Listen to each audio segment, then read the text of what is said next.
मैं हूं सुरभि तिवारी। अब आपको सीधे असम लिए चलते हैं, जहां असम दौरे पर प्रधानमंत्री नरेंद्र मोदी पहुंचे। कुछ कह रहे सुनवाते। भाजपा का कार्यकर्ता परिश्रम की पराकाष्ठा करता है और उसके कारण भारतीय जनता पार्टी आगे बढ़ती है। साथियों, मैं गर्व से कहता हूं, अगर मेरा सबसे बड़ा कोई क्वालिफिकेशन है, मेरी सबसे बड़ी गौरवपूर्ण मेरे जीवन की बात है, तो वो यही है कि नरेंद्र मोदी भाजपा का कार्यकर्ता है और एक भाजपा कार्यकर्ता के तौर पर मैं असम के अपने सभी कार्यकर्ता और भाई बहनों को, संगठन की शक्ति को सर झुका करके नमन करता हूं। साथियों, मैं मां आदि शक्ति मां कामाख्या को भी कोटि कोटि प्रणाम करता हूं। मां कामाख्या की असम पर, असम वासियों पर, देश पर, देशवासियों पर बहुत कृपा रही है।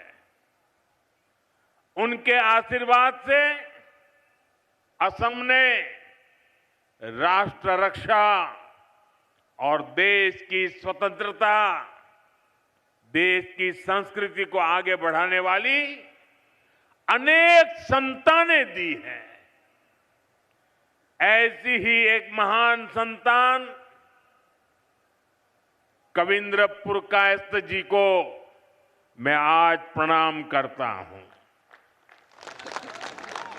उन्होंने अपना पूरा जीवन असम और समाज की सेवा के लिए समर्पित किया। इसी योगदान को नमन करते हुए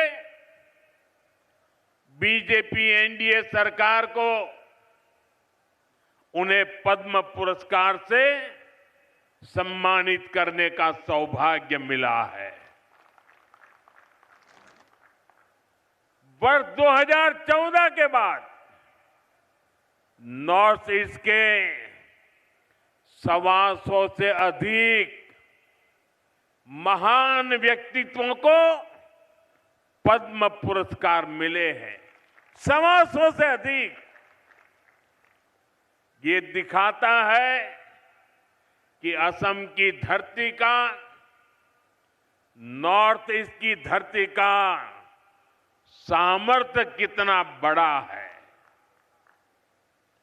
नॉर्थ ईस्ट का यही सामर्थ्य अब विकसित भारत का बहुत बड़ा आधार है। साथियों, कुछ दिन पहले ही देश का बजट आया है।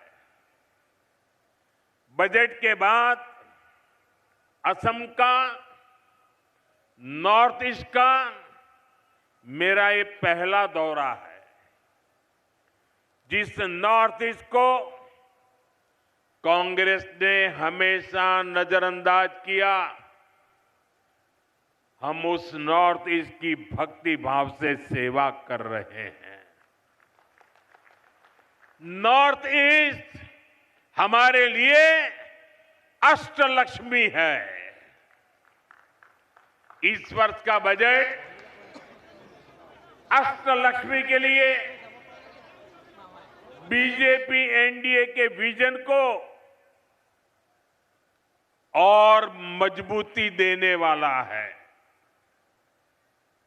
बजट में बहुत अधिक फोकस नॉर्थ ईस्ट को आर्थिक रूप से आत्मनिर्भर बनाने पर है।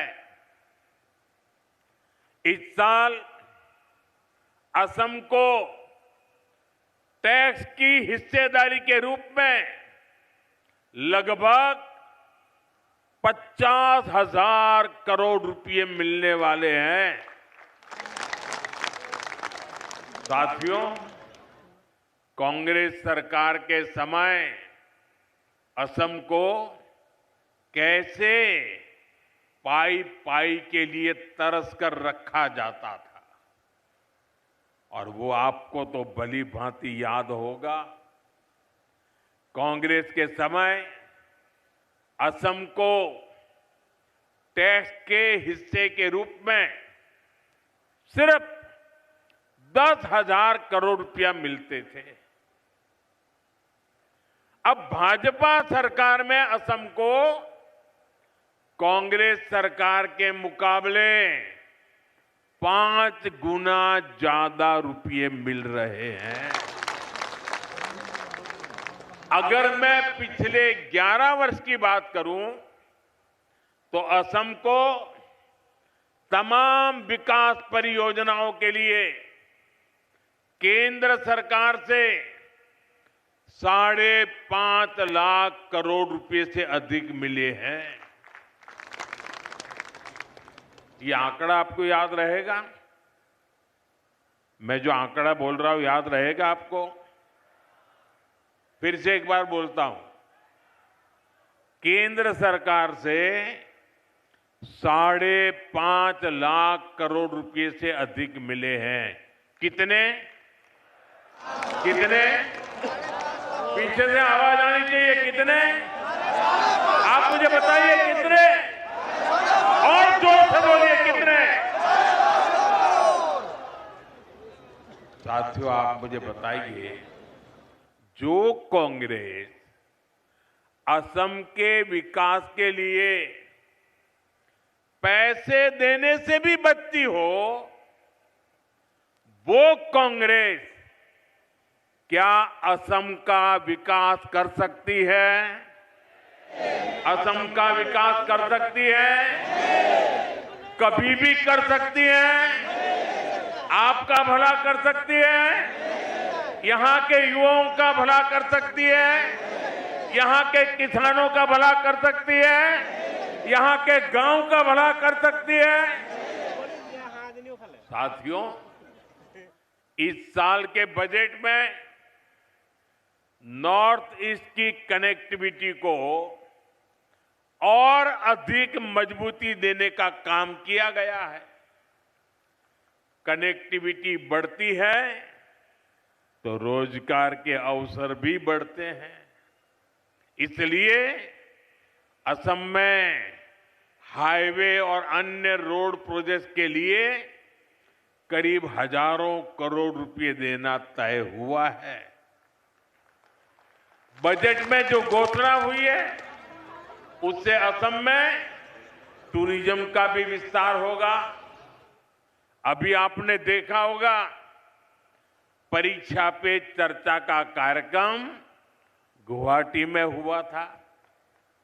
हमने ब्रह्मपुत्र नदी में क्रूज पर विद्यार्थियों से चर्चा की थी।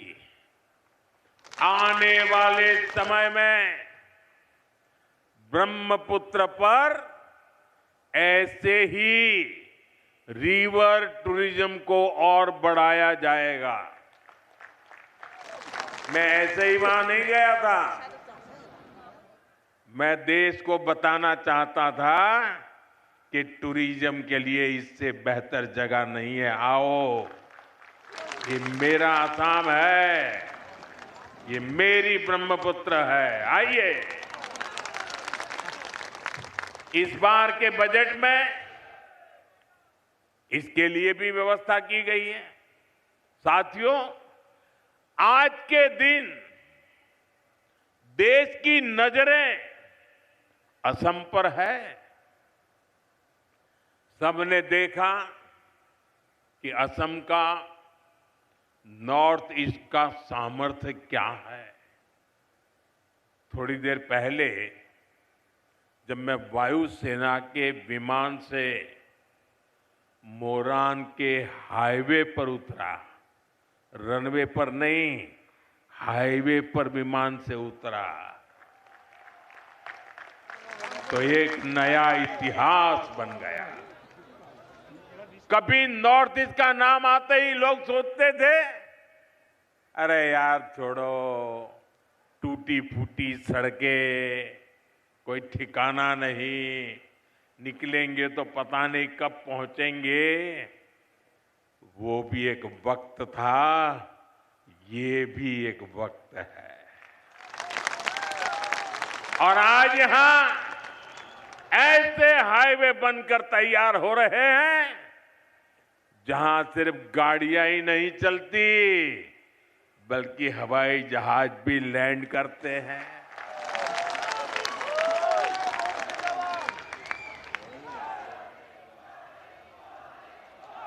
साथियों, आप मुझे बता दीजिए,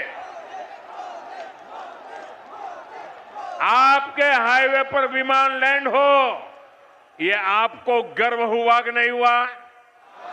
गर्व हुआ कि नहीं हुआ? तो जरा अपना मोबाइल निकालिए और फ्लैश लाइट कीजिए। आपको गर्व हुआ है ना? मोबाइल फोन निकालिए और फ्लैश लाइट कीजिए सबके साथ, दूर दूर तक। ये गर्व की पल है। ये असम का बदलता हुआ मिजाज है।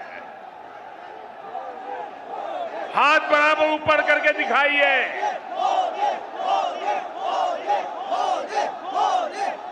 आपको गर्व हुआ कि नहीं हुआ? गर्व से मन भर गया कि नहीं भर गया? बोलिए भारत माता की। साथियों, असम का इतना विकास इसलिए हो रहा है क्योंकि यहां आप सभी की मेहनत से बीजेपी सरकार बनी है। यहां के नागरिकों ने भाजपा पर भरोसा किया है। आपने मेरा बूथ सबसे मजबूत, मेरा बूथ, मेरा बूथ, मेरा बूथ सबसे मजबूत की भावना से बूथ बूथ जाकर एक एक परिवार को मिलकर, एक एक मतदार को मिलकर बीजेपी के हर समर्थक को अपने साथ जोड़ा, उन्हें उनके वोट की ताकत का परिचय करवाया और इसी प्रयास से ही असम में बीजेपी की सरकार बनी। असम के इसी आशीर्वाद के कारण, असम के नागरिकों के वोट के कारण यहां लाखों गरीबों के घर बने, लाखों परिवारों में शौचालय की व्यवस्था हुई, पीने का साफ पानी उनके घर तक पहुंचा। आप मुझे बताइए, गरीब को घर मिलता है तो पुण्य मिलता है कि नहीं मिलता है? गरीब के घर में टॉयलेट बनता है तो पुण्य मिलता है कि नहीं मिलता है? गरीब के घर में पीने का पानी पहुंचता है तो पुण्य मिलता है कि नहीं मिलता है? इस पुण्य का हकदार कौन है? इस पुण्य का हकदार कौन है? एक पुण्य का हकदार कौन है? इस पुण्य का हकदार भारतीय जनता पार्टी के बूथ का कार्यकर्ता है। गरीबों को आयुष्मान योजना का लाभ मिला, उन्हें सुरक्षा और आत्मविश्वास मिला। इसलिए इस बार भी आपको ऐसे ही अपने बूथ पर एक एक वोट पर ध्यान रखना है। रखोगे? अब और कुछ मत करो, बस पूरी ताकत बूथ में लगा दो। आपका बूथ विजयी होगा तो बीजेपी विजयी होगी कि नहीं होगी? आपको विजय पाना है तो कहां पाना है? बूथ में विजय पाना है। साथियों, आज देश को सिर्फ एक और इमरजेंसी लैंडिंग स्ट्रिप नहीं मिली है, ये इस बात का भी प्रमाण है कि नया भारत अपनी सुरक्षा के लिए हर तरह से तैयार हो रहा है। आज का भारत न सिर्फ अपनी सीमाओं को सशक्त कर रहा है, बल्कि देश के दुश्मनों को उनके घर में घुसकर जवाब भी देता है। साथियों, आज ही पुलवामा हमले की बरसी है। मैं इस हमले में जान गंवाने वाले मां भारती के वीर सपूतों को नमन करता हूं। इस आतंकी हमले के बाद भारत ने जिस तरह आतंकियों को सजा दी, वो पूरी दुनिया ने देखा है और कुछ लोग तो आज भी कांप रहे हैं। अभी आपने भारत की ये शक्ति ऑपरेशन सिंदूर में भी देखी है। लेकिन साथियों, मैं आपसे जानना चाहता हूं, क्या कभी कांग्रेस से हम देश हित के लिए इतनी हिम्मत के साथ फैसले करने की ताकत थी क्या? वो कर सकते थे क्या? वो ज्यादा से ज्यादा बयान दे सकते हैं, वो कुछ नहीं कर सकते। जो कांग्रेस भारत को राष्ट्र मानने से भी इनकार करती हो,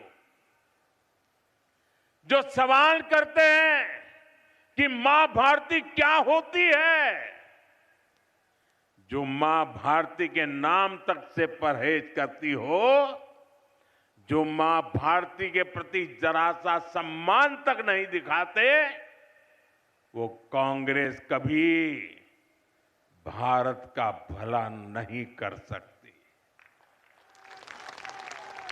इसलिए कांग्रेस ने कभी देश की सुरक्षा को प्राथमिकता नहीं दी। कांग्रेस की सरकारों के इसी नकारेपन से पूरा नॉर्थ ईस्ट डर और असुरक्षा में जीता था। कांग्रेस ने हमेशा देश को खतरे में डाल के रखा। कांग्रेस के समय में जब भी सेना के लिए हथियार खरीदे गए, उसका मतलब होता था हजारों करोड़ का घोटाला। साथियों, आज देश अपनी सेनाओं को मजबूत कर रहा है। भारत अपनी सीमाओं पर शानदार हाईवे, शानदार टनल्स, ऊंचे ऊंचे ब्रिज, आधुनिक एयरफील्ड, ये सब बना रहा है, देश की सुरक्षा बढ़ा रहा है। और इसलिए कांग्रेस बौखलाई हुई है। उनको यही हो रहा है कि मोदी सब कैसे कर लेता है।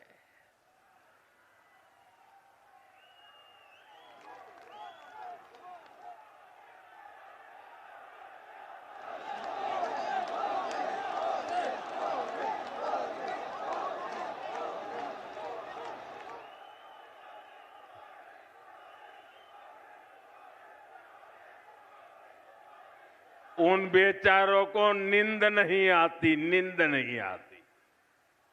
और जब नींद नहीं आती है तो दिन में कुछ भी बोलते रहते हैं।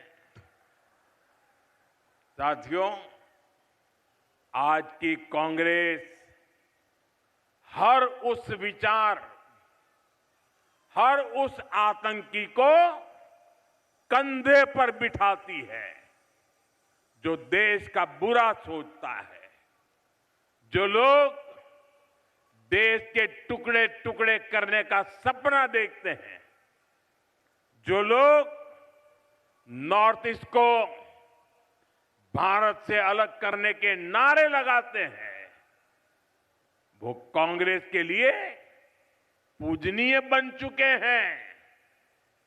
आजादी के समय मुस्लिम लीग ने देश का बंटवारा कराया। अब आज की कांग्रेस मुस्लिम लीगी माओवादी कांग्रेस बनकर फिर देश बांटने में जुट गई है। ये एमएमसी है, माओवादी मुस्लिम लीगी कांग्रेस। और इसलिए आपको कांग्रेस से सावधान रहना है और असम की जनता को भी सावधान करना है।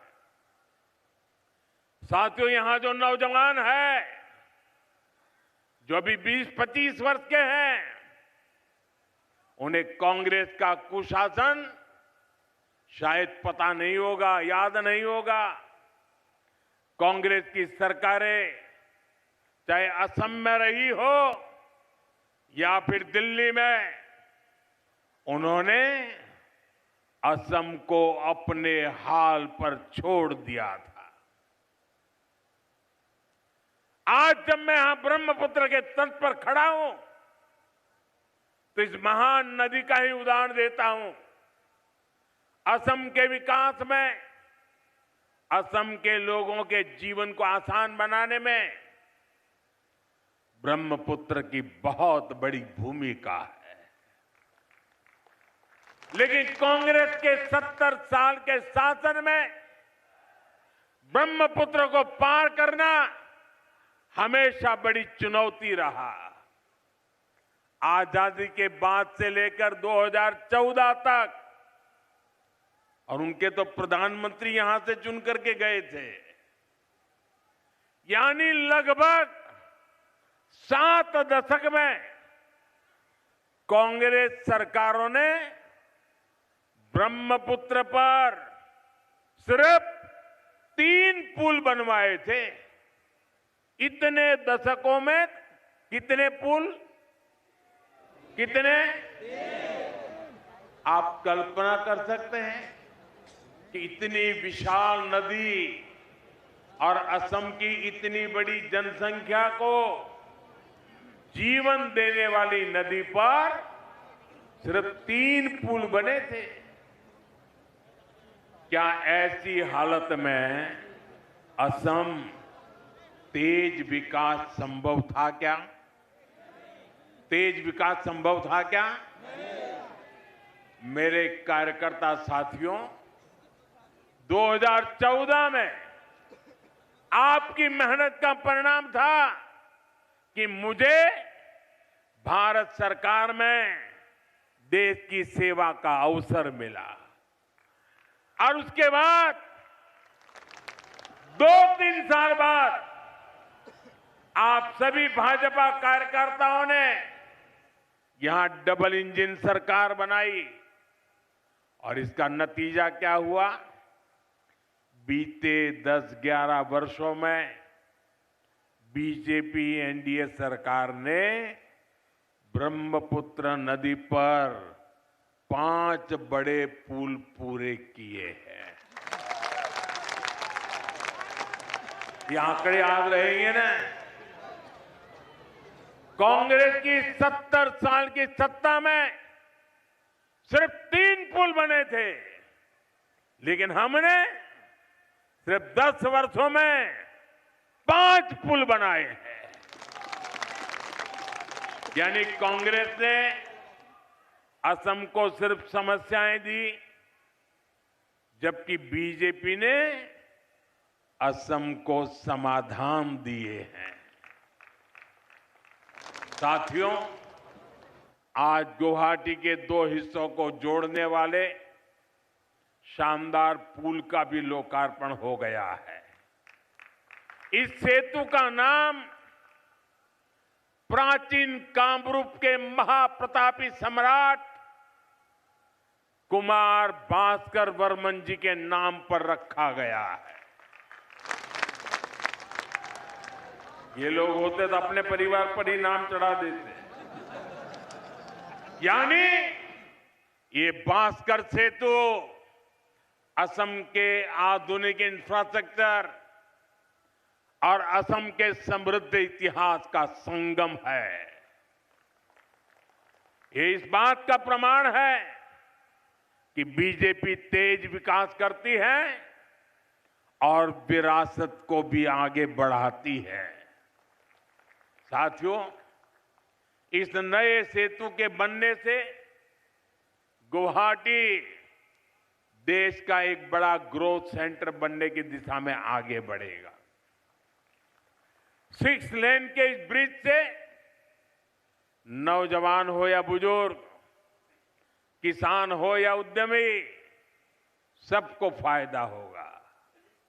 और मैं आपको एक और बात बता दूं, यहां अभी ऐसे कई सारे पुलों पर काम चल रहा है। जब ये सभी तैयार हो जाएंगे तो असम और नॉर्थ ईस्ट के विकास को बहुत तेज गति मिलने वाली है।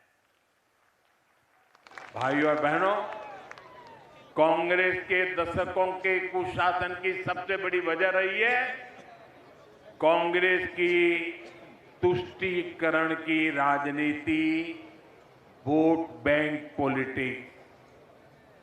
कांग्रेस ने असम को हमेशा वोट के चश्मे से ही देखा। कांग्रेस ने हर वो काम किया जिससे तुष्टीकरण को बढ़ावा मिले और हर वो काम रोका जिससे असम का विकास हो। कांग्रेस के समय केंद्र सरकार की योजनाओं को असम तक पहुंचने में भी बरसों लग जाते थे, लेकिन साथियों, बीजेपी ने असम के विकास को, नॉर्थ ईस्ट के विकास को हमेशा प्राथमिकता दी है। बीते 11 वर्षों में देखिए, जब भी कोई नई शुरुआत देश में हुई तो तुरंत उसका लाभ नॉर्थ ईस्ट को भी मिला, कोई भी विलंब के बिना मिला। देश में semi high speed Vande Bharat ट्रेनें लॉन्च हुई तो असम और नॉर्थ ईस्ट भी इससे शुरुआत में ही कनेक्ट हो गया। अभी कुछ समय पहले देश की पहली स्लीपर वंदे भारत ट्रेन असम से ही शुरू हुई है। जब देश ने तय किया कि अब सेमीकंडक्टर सेक्टर में तेजी से काम करना है और असम इस सेक्टर में भी ग्रोथ इंजन बन रहा है, और वो दिन दूर नहीं जब असम की चाय की तरह ही, असम की चाय की तरह ही असम में बनी चिप्स की भी पूरी दुनिया में चर्चा होगी।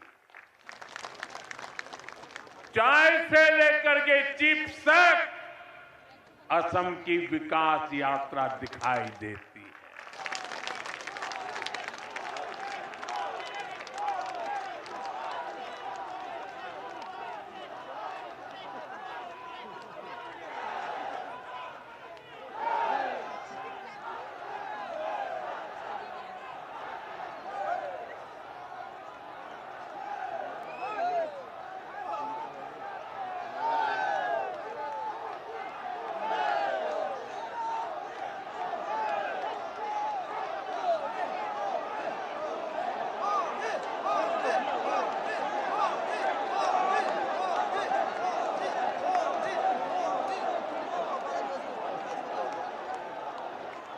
साथियों, असम का ये प्यार मैं कैसे भूल सकता हूं।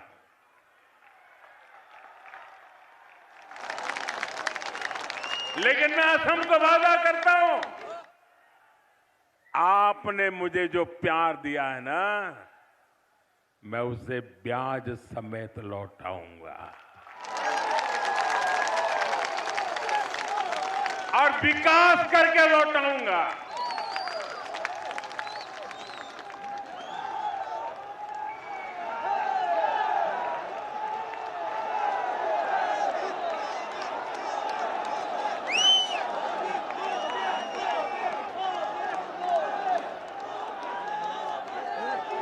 साथियों, मैं आपको डिजिटल कनेक्टिविटी का भी उदाहरण दूंगा।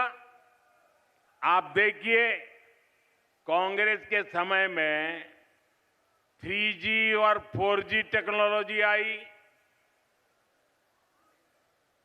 ये 2G के घोटाले भी आए, लेकिन नॉर्थ ईस्ट तक, असम तक उसे तेजी से पहुंचाने के लिए कांग्रेस ने मेहनत ही नहीं की।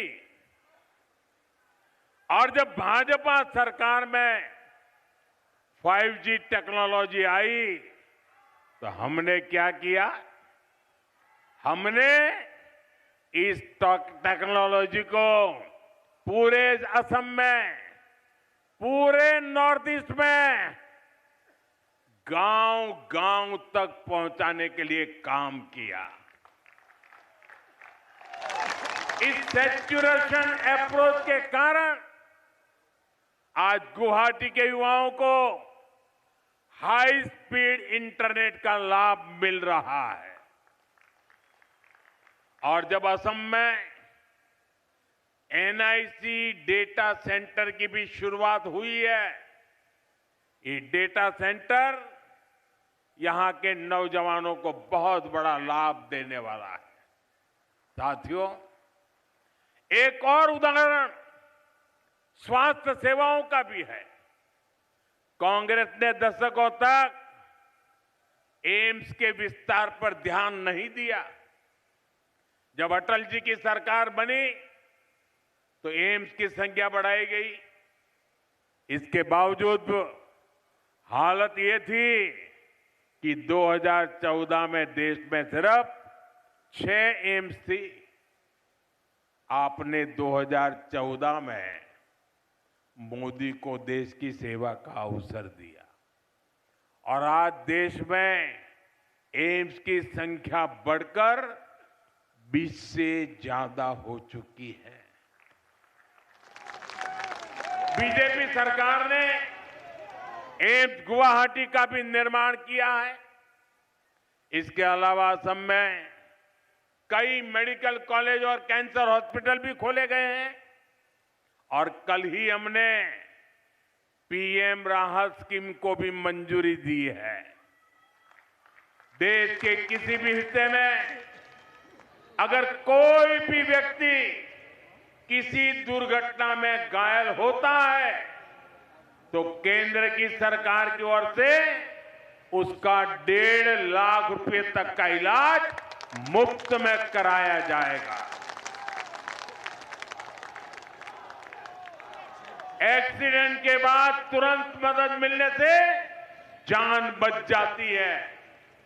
साथियों, यहां आए भाजपा कार्यकर्ताओं में बड़ी संख्या में मेरे युवा बेटे बेटियां की है। आप याद रखिए, देश में जब मैनेजमेंट और उच्च शिक्षा की बात होती थी तो असम और नॉर्थ ईस्ट के युवाओं के पास सिर्फ पलायन का ही विकल्प होता था। लेकिन आज देखिए, IIM पालसबारी का नया कैंपस शुरू हो चुका है। IIT गुवाहाटी का भी आधुनिकीकरण हो रहा है। इसके अलावा असम में IRI इसकी भी स्थापना की गई है। ये संस्थान असम में नई टेक्नोलॉजी लीडर्स को तैयार करेंगे। साथियों, आज केंद्र की बीजेपी एनडीए सरकार देश के छोटे छोटे शहरों में इलेक्ट्रिक बसों का जाल बिछा रही है। आज ही मुझे गुवाहाटी में 100 इलेक्ट्रिक बसों को हरी झंडी दिखाने का अवसर मिला।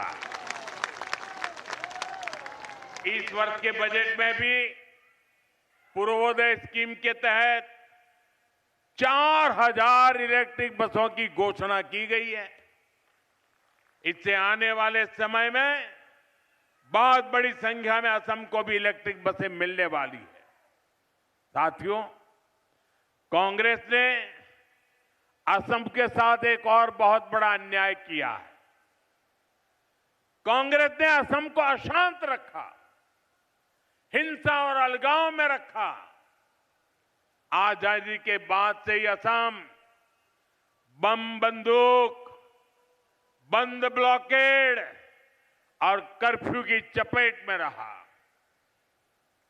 और इसकी गुनहगार कांग्रेस ही थी। मुझे याद है, मैं जब यहां संगठन का काम करता था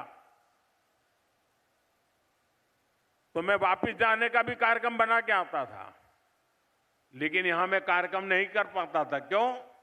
कहीं ब्लॉकेड है, कहीं जा नहीं सकते, रास्ते बंद है।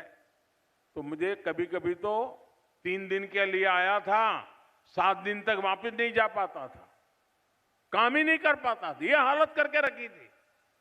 लेकिन साथियों, भाजपा एनडीए सरकार असम में शांति, बहाली और तेज विकास का संकल्प लेकर चल रही।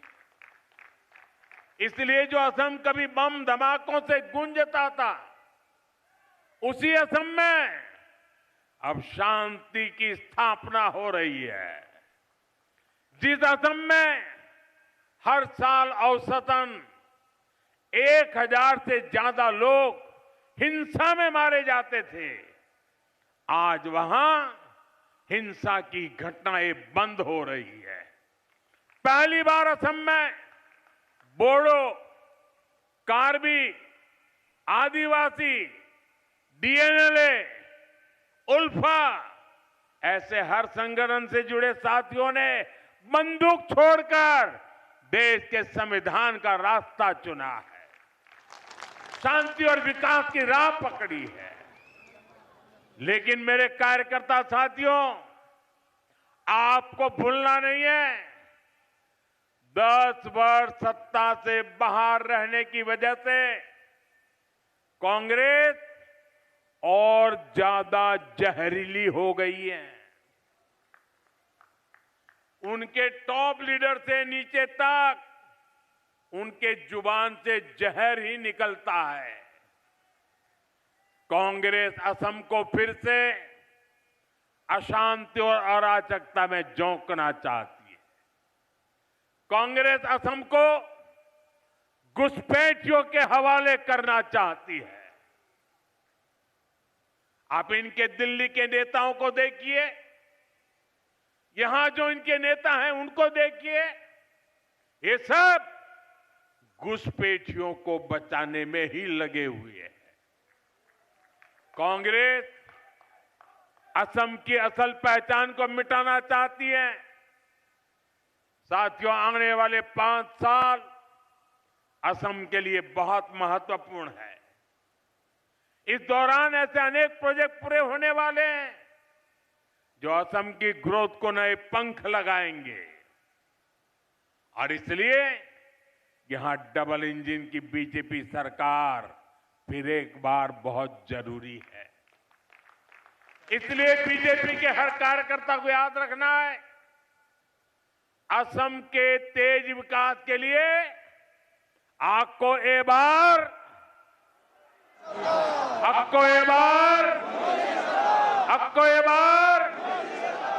असम के युवाओं को रोजगार के लिए अक्को एक बार असम की बेटियों को नए अवसरों के लिए अक्को एक बार असम की पहचान बचाने के लिए अक्को एक बार कोएबर। साथियों, आज यहां आप सबका ये जोश देखकर असम की महाविजय का मेरा विश्वास और मजबूत हो गया है। मुझे पूरा भरोसा है इस बार और बड़े बहुमत से असम में हमारी सरकार की वापसी होने वाली है। लेकिन साथियों, याद रखिएगा, हमें सिर्फ चुनाव ही नहीं जीतना है, हमें निरंतर असम के लोगों का मन भी जीतना है, उनका दिल भी जीतना है। आज के लिए असम के एक एक भाजपा कार्यकर्ता को, एक एक पदाधिकारी को, सभी पदाधिकारी को पूरे परिश्रम से काम करना है। जब तक असम में वोटिंग का काम पूरा नहीं होता है, जब तक काउंटिंग नहीं होता है, जब तक नई सरकार के, भाजपा की सरकार के शपथ नहीं होते हैं, तब तक हमें हर दिन अपने क्षेत्र के हर घर में जाना है, हर घर में लोगों को मिलकर उनकी आकांक्षा, अपेक्षा सुननी है, लोगों को अपने काम बताने हैं, उनके काम आना है। एक एक पन्ना प्रमुख, एक एक बूथ वर्कर को अगले 2 महीने खूब मेहनत करनी है। अगले 2 महीने एक एक घर में एक एक असमिया भाई बहन तक अपनी सरकार के विजन को पहुंचाना है। साथियों, असम में तीसरी बार बीजेपी एनडीए सरकार असम के 3 गुना विकास का रास्ता बनाएगी। इसलिए हर एक कार्यकर्ता का एक ही मंत्र होना चाहिए, मेरा बूथ, मेरा बूथ, मेरा बूथ, मोर बूथ, मोर बूथ, मोर बूथ, मोर बूथ। साथियों, आप मेरा एक और काम करेंगे, पक्का करेंगे,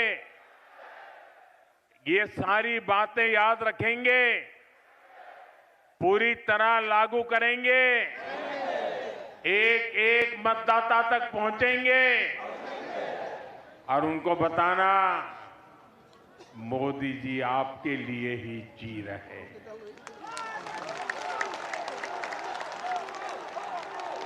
बताएंगे, बताएंगे। बोलिए भारत माता की, भारत माता की, भारत माता की। बहुत बहुत धन्यवाद।